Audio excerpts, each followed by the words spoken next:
Já parou para pensar como era o Brasil 10 mil anos atrás? Pois a gente vai mostrar como vivia o povo que chegou aqui milhares de anos antes do descobrimento. Esse povo chegou muito antes até do que os índios. É verdade. Olha, os repórteres Sônia Bride e Paulo Zero visitaram os lugares que contam essa história. Uma história que tem rosto e que tem nome. Luzia, a primeira brasileira.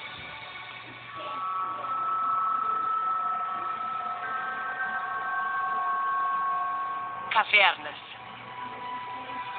Água e vento mudam essas formas lentamente.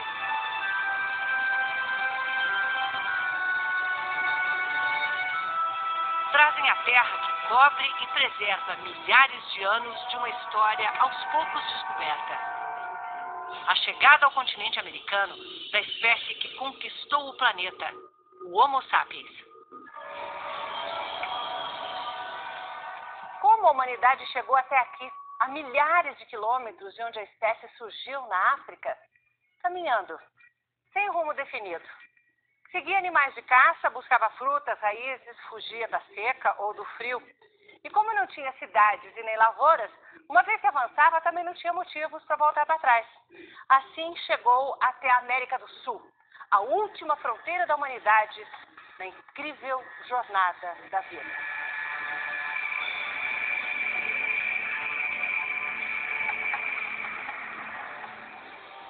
A nossa espécie surgiu na Etiópia. Há 2 milhões de anos, o Homo erectus já estava deixando a África. Fósseis desse nosso ancestral foram encontrados na Ásia e em toda a Europa. Há 80 mil anos, o Homo sapiens, a nossa espécie, começou a se espalhar pela África e o resto do planeta.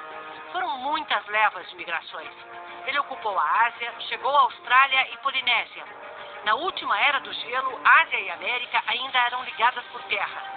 O Homo sapiens atravessou o Estreito de Bering e se espalhou pelo continente. Há 13 mil anos, já ocupava estas cavernas em Lagoa Santa, Minas Gerais. Uma das maiores concentrações de fósseis humanos das Américas. A gente realmente está conseguindo ver as crianças, os jovens, os adultos, mulheres, homens, e ter uma noção de como esses grupos se comportavam como uma população. Um povo que tinha rituais. A maior prova está nos sepultamentos revelados sob a poeira milenar. Nós temos 2 esqueletos numa sepultura aparentemente dupla, em que há um indivíduo, onde a cabeça estaria sob esse bloco de pedra, as costelas, as costas dele fazem essa curva, aqui estaria a bacia. Por que eles foram enterrados assim? Uma passagem para a vida após a morte? Ou uma homenagem dos vivos à vida que se foi? A região está cheia de mensagens deixadas por eles. Cenas de caça, da incrível variedade de animais que andava por aqui. O primeiro a registrar essas mensagens do passado foi um dinamarquês, Peter Lund, ainda na primeira metade do século XIX. Lund fez muitas descobertas reveladoras.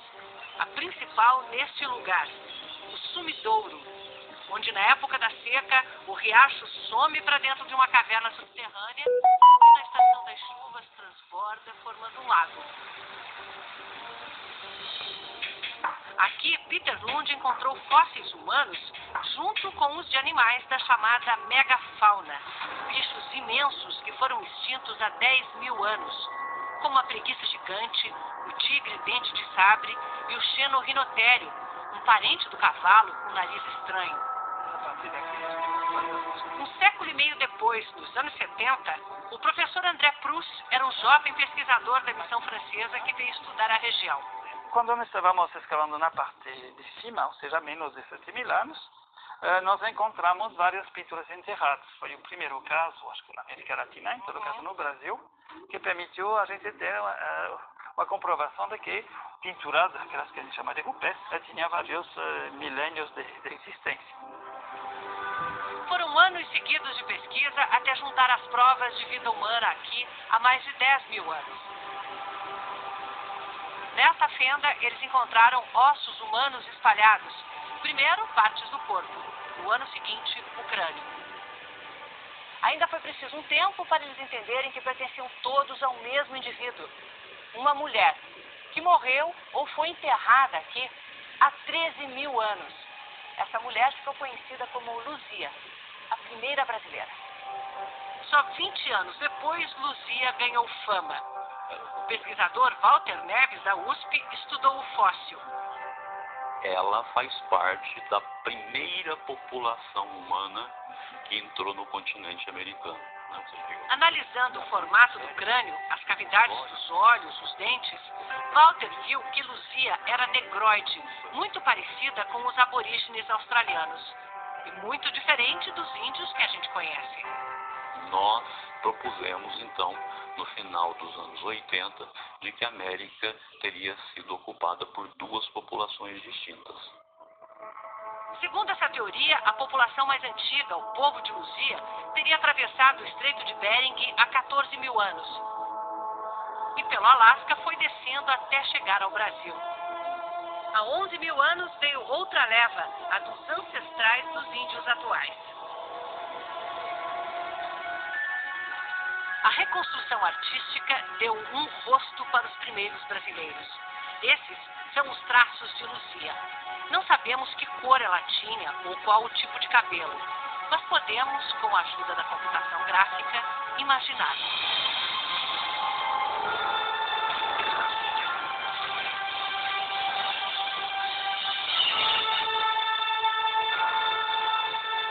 E não é só o rosto. A cada vez que os pesquisadores encontram um fóssil, uma ferramenta, restos de uma fogueira, é como se abrissem uma janela para o passado, que nos permite ver e reconstruir a vida que levava o povo de Luzia. Uma vida dura. Poucos passavam dos 35 anos. E eles não viviam nessas cavernas. Eram nômades. Caçavam, colhiam frutas, muitas raízes. Nessas cavernas eles passavam alguns dias, se abrigavam e seguiam em frente. O povo de Luzia era exatamente igual a nós. Tinha as mesmas habilidades, a mesma inteligência que nós. Éramos nós, antes das cidades, do desenvolvimento, da agricultura. Iguais a nós. Um mundo muito diferente, perigoso.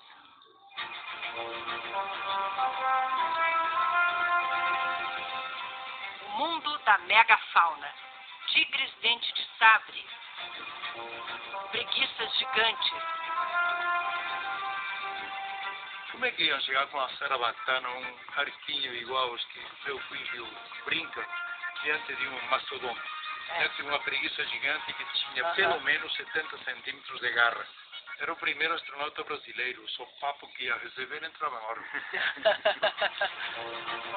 O maior terror do povo de Luzia devia ser correr de um tigre dente de sabre. Por razões que nós não conseguimos explicar, eles não caçavam essa megafauna.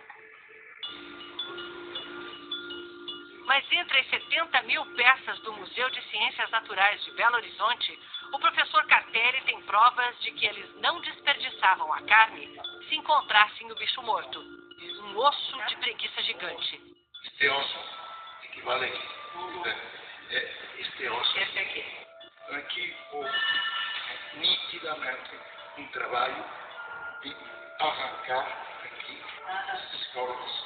Nesse sentido, a natureza não pode fazer isso. O que aconteceu com o povo de Luzia quando os outros chegaram? Em alguns pontos do Brasil, há indícios de que ele sobreviveu até o século XIX. Em alguns locais eles foram completamente substituídos, como por exemplo na costa brasileira, você não tem vestígio dessas populações, né? E em algumas regiões houve cruzamento entre essas duas levas. Mas seriam mesmo esses os primeiros brasileiros?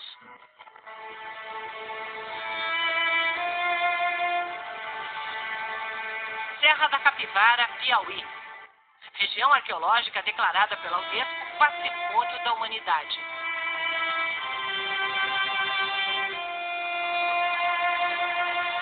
Na paisagem deslumbrante da Caatinga, galerias de arte a céu aberto, deixadas por povos que viveram aqui. Um registro rico da fauna da região quando havia aqui uma floresta úmida. Cenas de uma sociedade que valorizava a interação social. Danças, festas. Um parto, feito por um xamã para falar da vida, ou por um homem que acabou de descobrir a emoção de ser pai? Esses tracinhos são uma espécie de contabilidade, o calendário? Isso é a primeira escrita. Eram povos que tinham tradições, que tinham crenças. Nós escrevemos tudo que nós sentimos. Eles, então, gravavam desta maneira. Só que tinha um código. E esse código se perdeu com esses povos. Ninguém conhece esse lugar como a pesquisadora Nied Guidon. Os estudos liderados por ela tentam mostrar que a chegada às Américas se deu muito antes do povo de Luzia. As datações mais antigas que nós temos são de 90 mil anos. Temos datações de carbono 14 de 58 mil e uma grande quantidade de 30, 20 mil.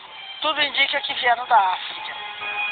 A teoria dela é de que há mais de 80 mil anos, os primeiros humanos vieram para cá direto da África, cruzando o Atlântico em balsas, empurrados por fortes correntes marinhas. No bem montado Museu do Homem Americano, há fósseis humanos encontrados na região. Há mais de 80 mil anos, os primeiros humanos vieram para cá direto da África, cruzando o Atlântico em balsas, empurrados por fortes correntes marinhas.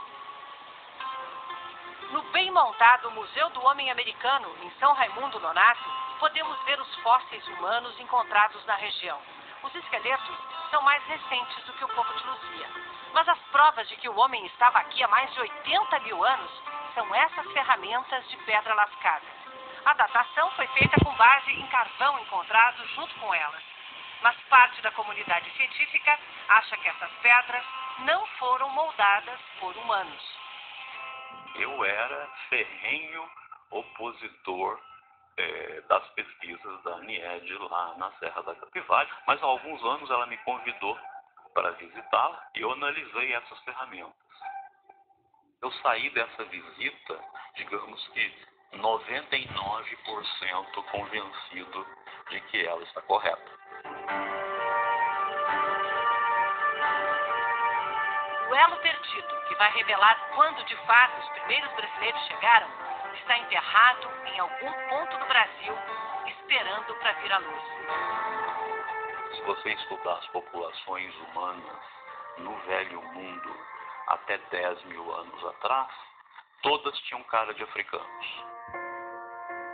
10 mil anos, um piscar de olhos na história da evolução humana. Éramos todos iguais.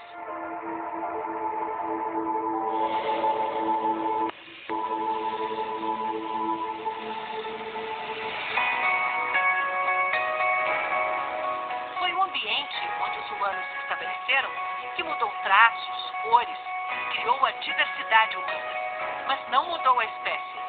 Continua única, igual.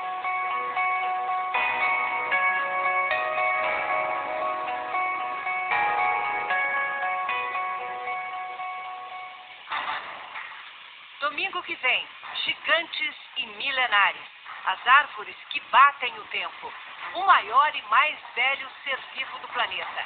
Uma floresta inteira é apenas um organismo. E o pinheiro que já tinha 3 mil anos quando Jesus nasceu.